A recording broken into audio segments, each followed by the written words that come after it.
Assalamualaikum warahmatullahi wabarakatuh. Kenalkan, nama saya Sakti. Nomor induk mahasiswa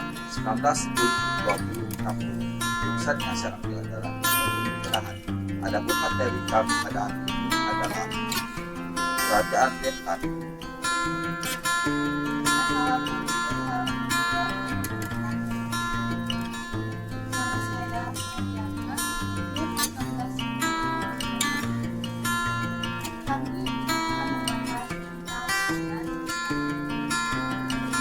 Assalamualaikum warahmatullahi wabarakatuh.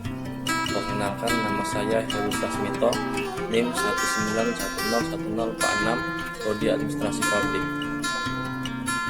Assalamualaikum warahmatullahi wabarakatuh. Perkenalkan, nama saya Rahadi Pratama, NIM 19102069, Prodi Ilmu Pemerintahan.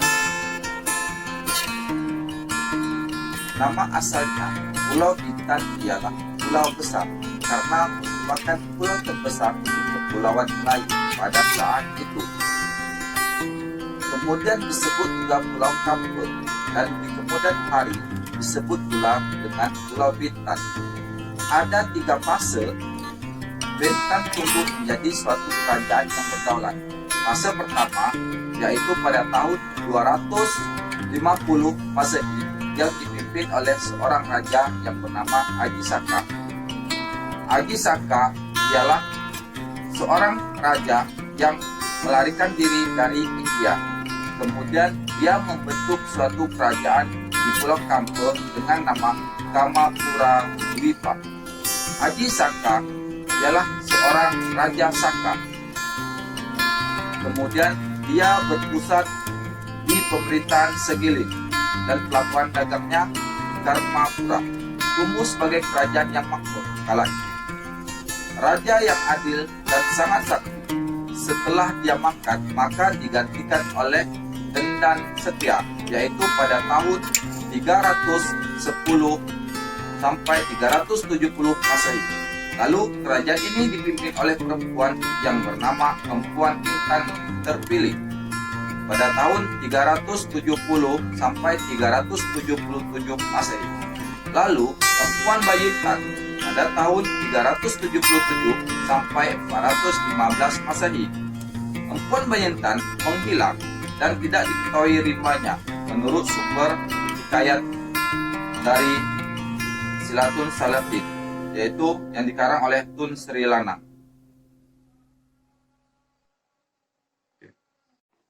Fase kedua, pada tahun 635 Masehi, Maharaja Malemdewa Saudara Lokita Parman, Raja Sriwijaya, dirajakan di Pulau Bentan.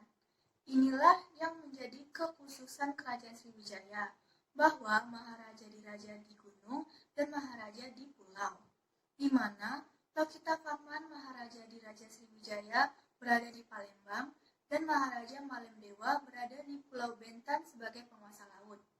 Pada masa ini pula kedatangan armada Bani Umayyah yang ingin menaklukkan Sriwijaya. Bentan tak luput dari penaklukan Bani Umayyah. Malemdewa wafat pada pertempuran tahun 715 Masehi, dikisahkan oleh Khalifah Umar Abu Aziz. Raja kedua Sriwijaya, yaitu Sri Indah Karman, menyatakan tunduk dan memeluk Islam. Untuk memperluas kekuasaan Bani Umayyah di Malaka dan Laut Cina Selatan, maka dilantik putra Maharaja Malemdewa sebagai khalifah di Bentan dan Kampar, yaitu Malimdeman. Kemudian diislamkannya menggunakan nama Abdul Muluk. Kemudian menjadikan Islam sebagai agama resmi di kerajaan yang berpusat di Kampar. Dengan melemahnya kekuasaan Bani Umayyah, serta mendapat bantuan dari Cina, membuat Sriwijaya bangkit kembali menjadi pusat agama Buddha di Nusantara.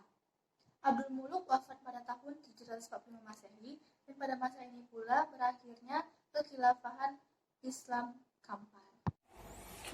Baiklah, pada kesempatan ini kami akan membahas tentang Kerajaan Bentan fase ketiga. Setelah hampir 4 abad Pulau Bentan tanpa kerajaan, Raja Rendra Kola dari Koromander India yang dibantu oleh saudaranya Raja Suran dari Amdan, negara menaklukkan kerajaan-kerajaan di pesisir semenanjung Melayu, diantaranya Kedah, Gangga Negara, di Perak dari kerajaan Kelang.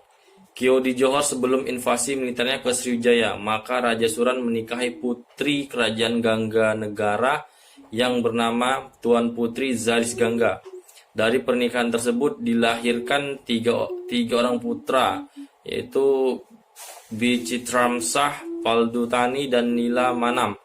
Bicitramsah dijadikan raja di kerajaan negeri Candukani, Bentan Tua. Ia disebut juga Asyi Arya atau Syah Beram Syah pada tahun 1112.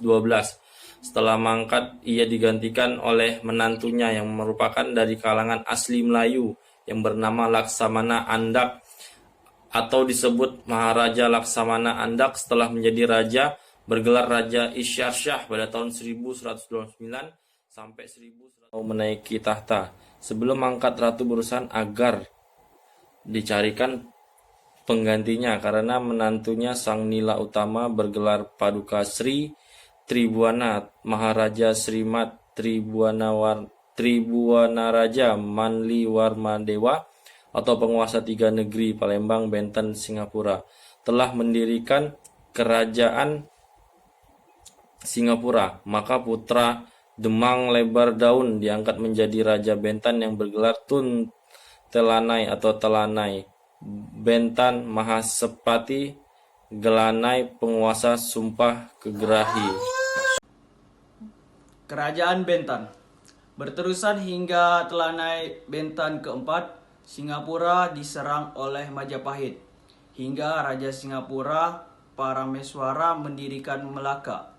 Telanai Banten memindahkan kerajaan ke Siak Gasip yang merupakan daerah timbahan kerajaan di Banten. Setelah mangkat Hindu Buddha dan tak mau tunduk dengan Melaka karena ia merasa Sultan Melaka bukan keturunan Sang Nila. Masa inilah Sultan Melaka melanggar Siak. Raja Permaisuri mangkat. Sultan Mainsurah menikahkan anak perempuan Raja Mahadewi dengan Megat dirajakan kembali di Siak dengan gelar Sultan Ibrahim. Setelah mangkat, ia digantikan oleh putranya Sultan Abdullah. Pada tahun 1526, Sultan Melaka di Banten kalah diserang oleh Portugis dan mengundurkan ke Kampar. Sultan Abdullah adalah mengetahui Sultan Mahmud pindah ke Kampar, langsung kembali ke tanah kelahirannya Banten dan menyatakan turun sebagai sultan dan kembali sebagai pemangku di Banten. Maka sejak saat itu Banten dipimpin oleh penghulu kaum di Banten. Namun Banten tetap mendapat status istimewa dibanding daerah-daerah takluk Melaka, Johor, Riau, dan Lingga yang lain karena Banten bukan dalam golongan daerah takluk. Namun Banten menjadi simbol adat dan budaya serta kekuasaan kerajaan Melayu yang tetap diakui. Demikianlah pembahasan kita pada hari ini. Wabillahi taufiq wal hidayah. Assalamualaikum warahmatullahi wabarakatuh. Baiklah, sekian pembahasan dari kami. Mohon maaf apabila ada kekurangan. Kami akhiri dengan wabillahi taufiq wal hidayah. Wassalamualaikum warahmatullahi wabarakatuh. Demikian pembahasan kita pada hari ini. Wabillahi taufiq wal hidayah. Wassalamualaikum warahmatullahi wabarakatuh. Demikian pembahasan kita hari ini. Wabillahi taufiq wal hidayah. Wassalamualaikum warahmatullahi wabarakatuh.